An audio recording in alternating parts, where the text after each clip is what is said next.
Dans cet épisode, on vous emmène avec nous dans le nord du Vietnam et à la fameuse boucle de Ha Giang, toujours à vélo. Dans le dernier épisode, on vous a laissé à l'aéroport d'Almaty au Kazakhstan où on prenait l'avion pour survoler la Chine. Nous voici donc de l'autre côté, en Asie du Sud-Est, au Vietnam. On est arrivé au Vietnam! Eh ben, il fait beaucoup plus chaud qu'en Asie centrale et beaucoup plus humide. Mais surtout, c'était très très long comme trajet. Ouais, les vélos, ça a été plus ou moins facile, mais ils sont arrivés à destination en un seul morceau. On a pris la compagnie aérienne la moins chère, et ben ils n'avaient pas l'habitude à avoir des vélos au port. Ouais, mais ça l'a fait. Finalement, on a réussi à ne pas payer le supplément pour bagages et... Du coup, on a plus de sous pour de café. Ouais, on s'est rendu compte, même à l'aéroport, que la nourriture était très très peu chère. Du coup, peut-être qu'on utilisera moins la popote. Alors, on va aller explorer la ville de Hanoi. Nous avons tout d'abord passé quelques jours d'acclimatation dans ce nouveau pays, accompagné par notre couchsurfing, Ruslan, qui nous a fait découvrir Hanoi.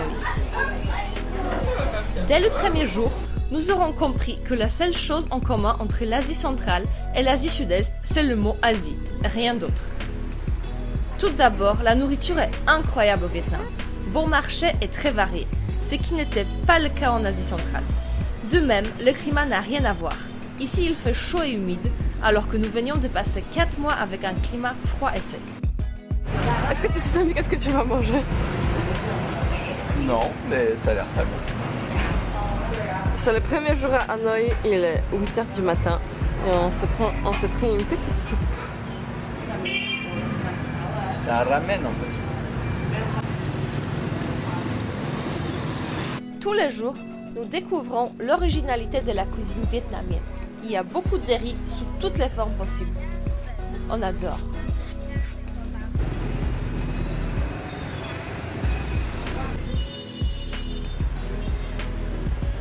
Nous visitons aussi la fameuse baie d'Along qui nous laissera des émotions mitigées.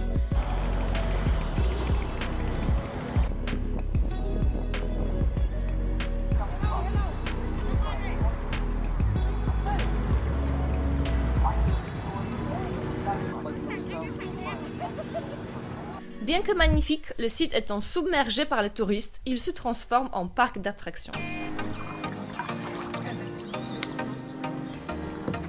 Alors aujourd'hui, on vous amène à une aventure où on sera seul au monde. Le kayak à la baie d'Along. En ayant seulement visa de 30 jours pour tout notre séjour au Vietnam, il ne fallait pas traîner. Surtout que les prévisions de dénivelé étaient aussi élevées que les températures.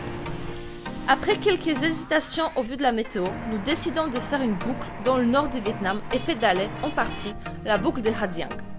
C'est symbolique pour nous, toucher la frontière chinoise pour vraiment repartir de l'autre côté.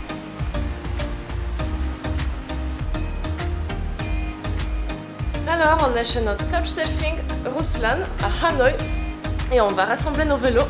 On a atterri déjà il y a 4-5 jours. Bon, on avait fait un petit tour à la Ha Long d'abord et ben c'est que maintenant qu'on va réassembler nos vélos. Voilà, on est dans son petit appart. Il fait bien chaud. Avant de partir de la capitale, nous avons fait faire la maintenance de nos montures. Le premier vrai service après 11 000 km. Nos vélos en avaient besoin.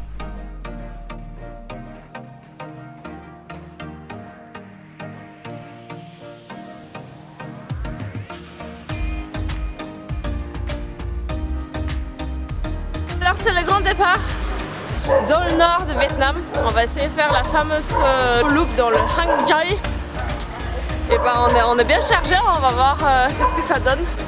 La météo, on a un peu peur parce qu'ils annoncent la pluie, mais bon, ça va être trop bien. Allez!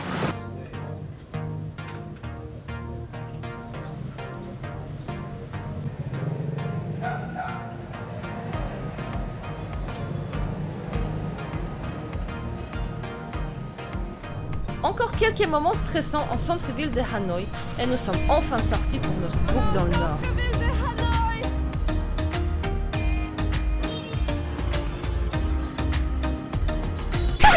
Le premier jour à vélo, on est parti à 1h15 Et bah on a la première pluie.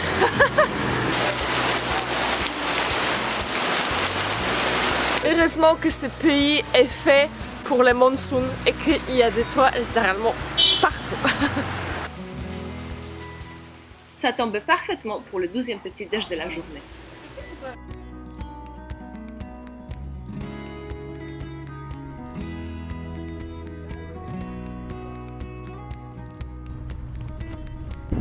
C'est quoi tes premières impressions de pédaler en Vietnam? C'est un peu humide vu qu'il a quand même plu une bonne rincée pendant bien 1 heure. Du coup tout est trempé. Mais sinon ouais là c'est sympa, on a suivi une trace là de collègues et c'est vrai que Komoot il est assez bon pour trouver des petites routes pas trop fréquentées.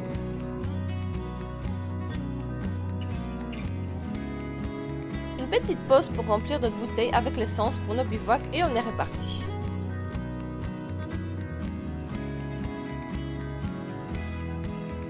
La première nuit, nous la passons chez l'habitant.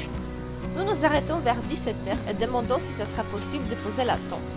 À l'aide des signes des mains et du traducteur, nous arrivons enfin à nous faire comprendre. Le propriétaire de lieu nous montre sa grange où on peut monter la tente. Au début, un peu sceptique, il finit par nous ramener des bières et de la viande séchée et nous proposer même de prendre une douche.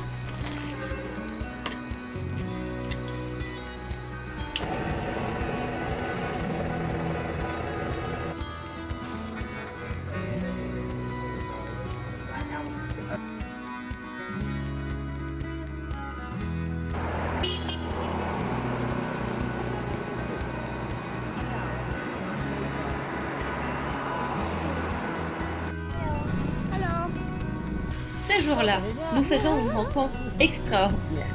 On fait une dizaine de bornes avec ce petit monsieur qui nous rattrape à chaque virage.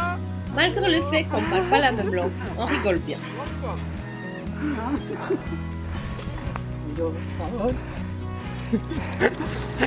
Hanoi and now we go high jump. High jump. Lao Cai. Sapa.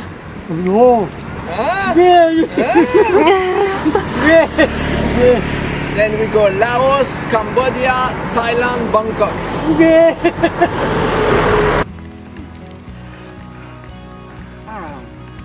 Petite pause sucrerie dans les montagnes vietnamaises.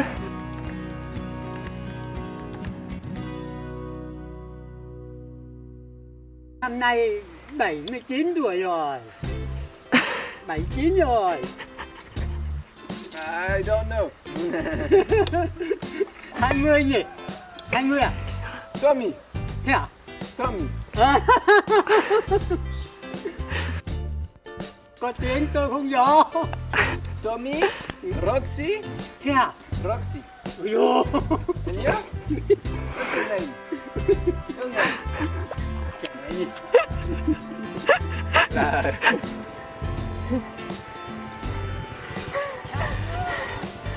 Le verre à lui, il a pas de petite idée. Còn đi xa nữa. Hey, I'll see you on the road.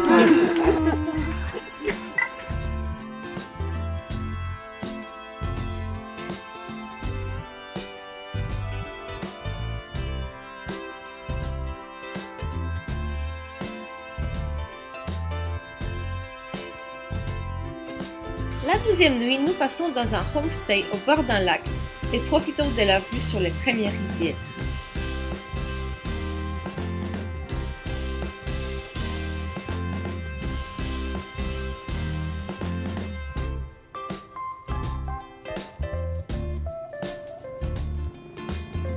Oh là là, terrible ce truc.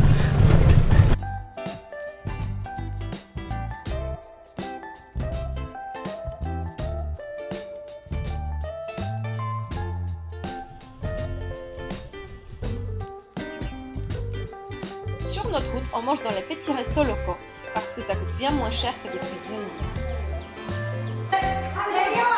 No, not children. Later. 30. When it will be 30. Now 28. But when it will be 30. Francia. France. Francia. Yes. Pháp không? Phải. Pháp. Không phải. Pháp. Pháp à? Ở Pháp. Pháp. Pháp. Ça se dit pas du tout. May mà đâu nhưng mà ở Pháp là phải để đây là Ouais, ça rajoute toujours un petit goût sympa.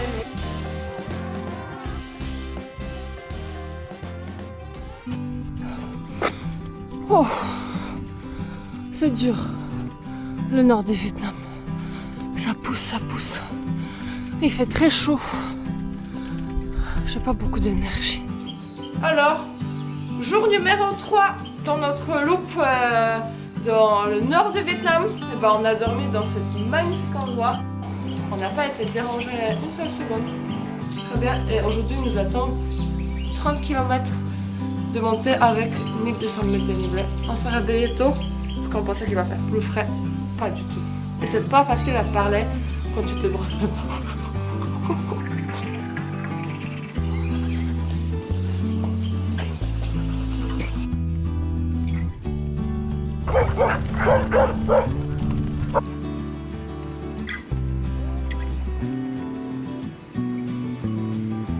Ça a une vachement tiré là.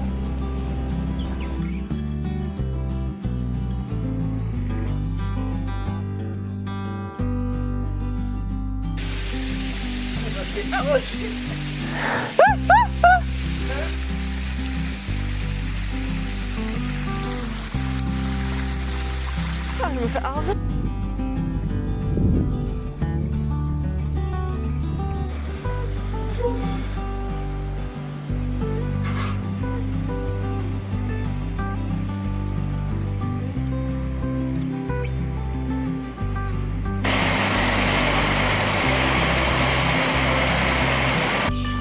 Alors, après 1 heure de pluie diluvienne, on a profité pour boire un petit café avec notre aéropress.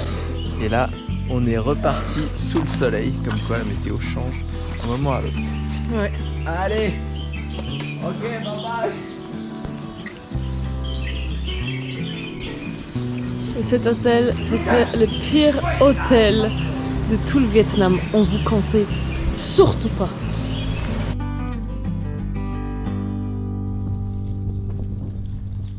Waouh, mais... Non mais regardez-moi ça. Que c'est beau. Que c'est beau.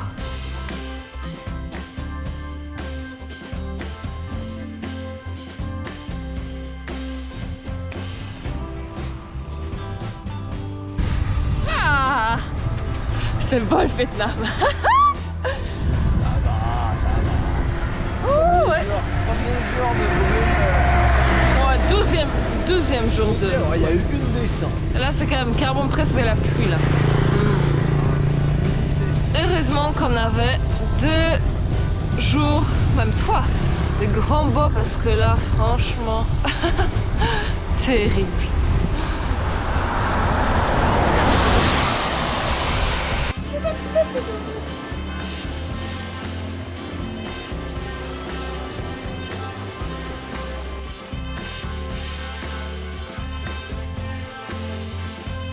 Bonjour, de notre 4e jour de boucle dans le nord du Vietnam.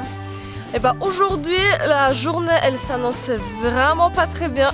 On s'est réveillé dans un hôtel le moins cher, ignoble, le seul de la ville. C'est le seul qu'on a, enfin celui qu'on a choisi hier parce qu'on est arrivé, il pleuvait, c'était tout humide, aucun endroit pour poser la tente. Et ben on trouvait ça pour 6 € pour 2. On s'était dit allez, on se pose. C'était vraiment, on était désespérés. Et là, regardez où on est.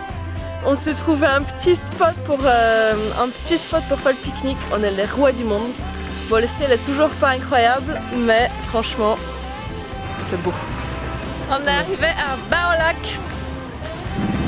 Et ben on va se poser de nuit ici parce qu'on est un peu claqué. Il fait enfin à peu près beau. Ça a l'air d'être une grosse ville, mais c'est pas du tout touristique et c'est magnifique.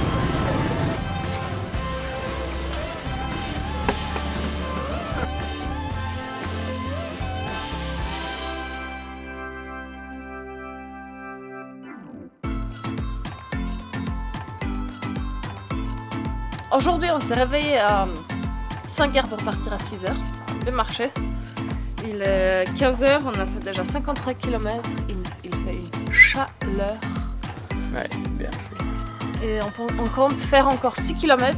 Ouais, parce que là, la montée est juste au-dessus de nous. On va essayer de trouver un petit spot pour poser la tente ce soir. Allez, suite de l'aventure. Oui, c'était pour le goûter.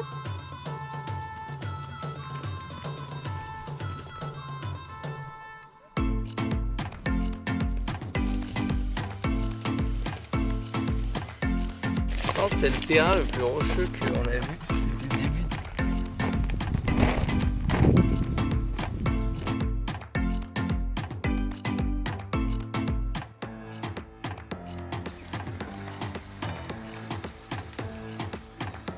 Ah, enfin arrivé en haut. Maintenant que de la descente jusqu'à Méovac. On va prendre le petit déj. Yes. Bien joué. On va descendre à Méovac, mais c'est pas fini parce qu'après c'est la montée à Dong Van qui nous attend.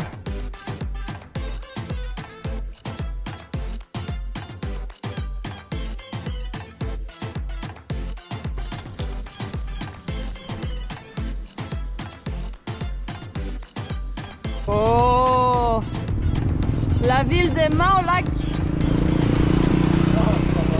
Maovac? Maovac. Oh, presque comme Maolac. Non, Maolac, c'est là où on était avant. Non, c'était Baolac. Tu veux.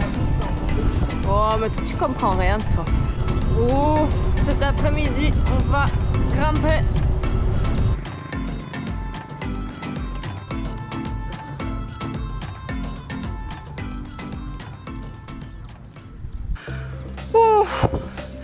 On est sur l'une des plus belles routes au Vietnam, la route qui mène à Dong Van, bientôt presque à la frontière chinoise. C'est magnifique.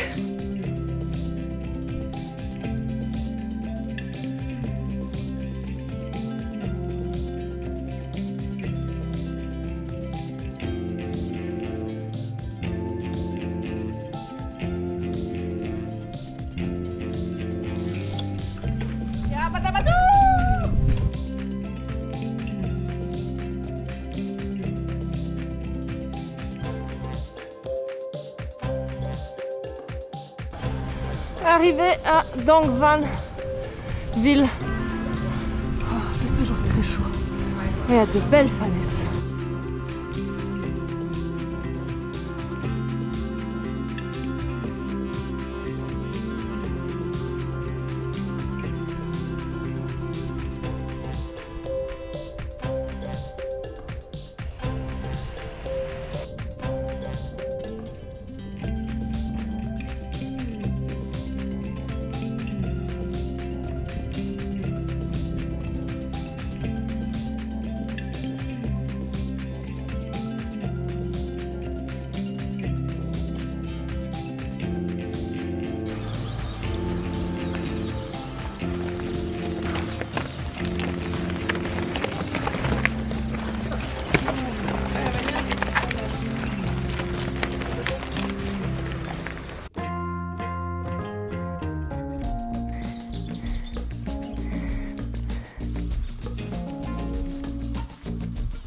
Wow, on a l'impression qu'on est rentré dans un autre monde.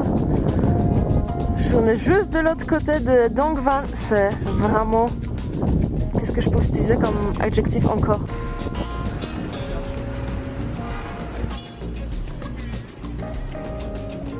Oxyrox qui capote après avoir vomi toute la nuit.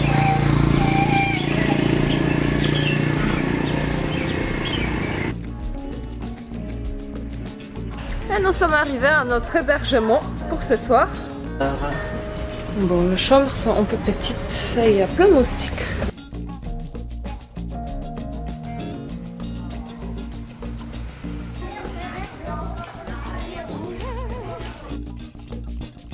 Petit homestay, super sympa. Ouais, vraiment sympa. Comme une maison sur pile aussi. On est à moins de 60 km de Haijiang, mais il nous reste une montée de 900 mètres de dénivelé qui est juste au-dessus de nous. 14 km de montée. Mais une fois qu'on arrive ça, après c'est que de la descente jusqu'à Haijiang.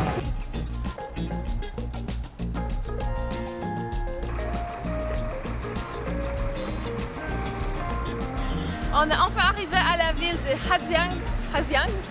Après 11 jours depuis Hanoï, on va se poser une petite journée et on va repartir en direction de Lao Cai.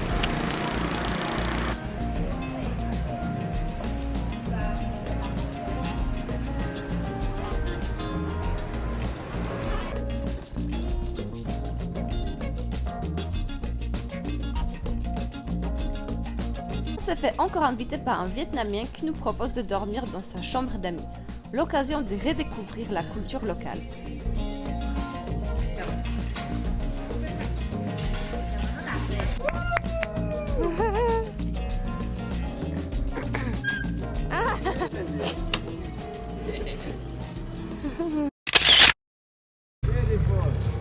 Bye bye, thank you. Woohoo! Hello. Le nord du Vietnam est connu pour ses forêts de cannelle. Le long des routes, les femmes étalent des écorces pour les faire sécher au soleil. Nous sommes chanceux de traverser cette région à cette saison. Oh là là, c'est la première fois qu'on voit l'écorce de la cannelle. Ça sent tellement bon. Si je pouvais vous faire sentir ça, c'est incroyable. Et là, il y a des petites dames vietnamiennes qui travaillent derrière moi. Et ben, on va voir à quoi ça ressemble. Oh.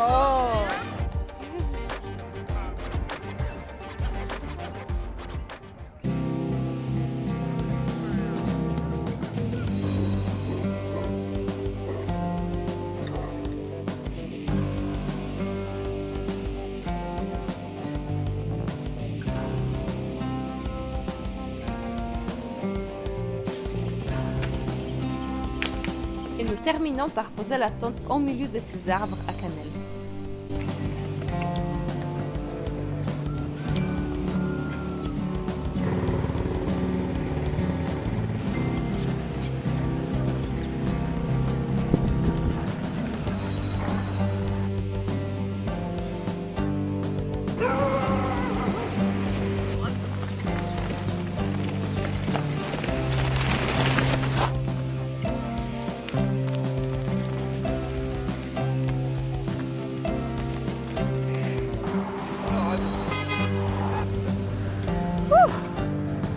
On est juste devant la frontière chinoise. Et juste là, on voit le barbelé. Un petit drapeau. Bon, les émotions sont fortes.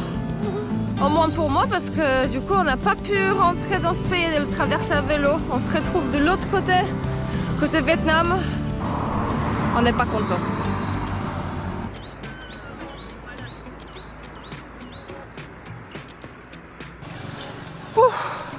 On est en milieu de montée pour la fameuse Sapa.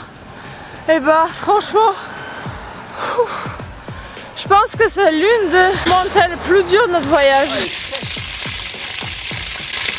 Ah ouais.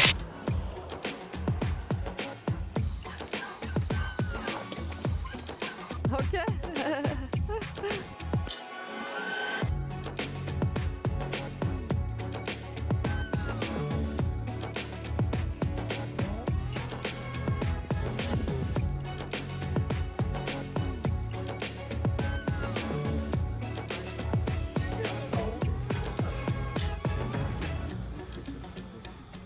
Non, c'est parce que je l'ai versé.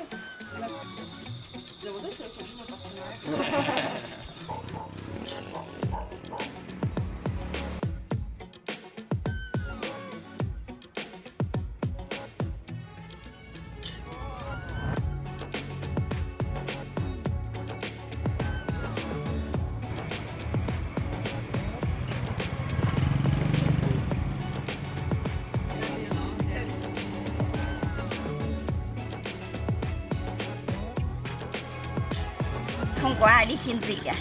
Oh.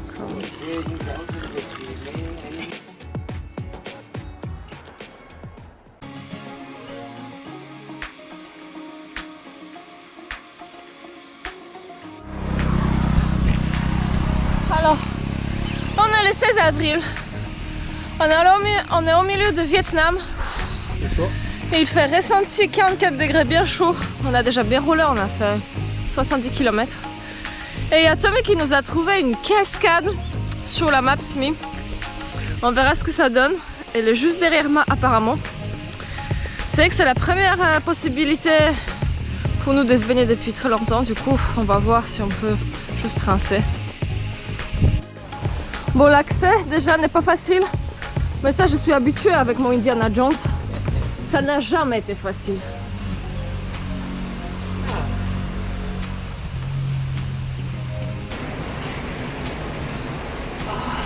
Bon, la cascade effectivement est pas mal. Enfin, c'est pas une cascade, c'est plutôt une grotte, mais qui nous a permis de se rafraîchir.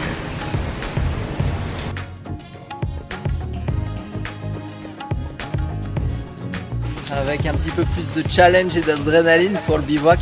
Du coup, on s'est posé sous un arbre à jackfruit, c'est-à-dire l'arbre qui fait les fruits les plus lourds au monde, le jackfruit étant le plus gros fruit du monde. Et on a posé notre tente juste en dessous pour tester la fiabilité de MSR.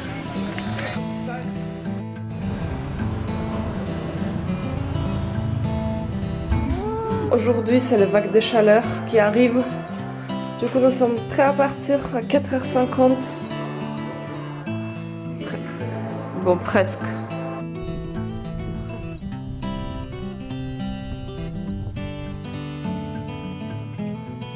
Des vaches qui avancent plus vite que Tommy.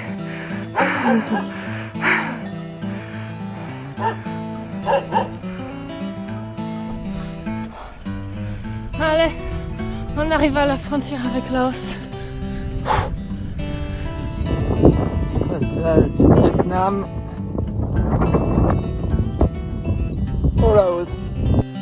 Et si vous avez aimé cette vidéo et vous voulez nous soutenir et nous encourager, abonnez-vous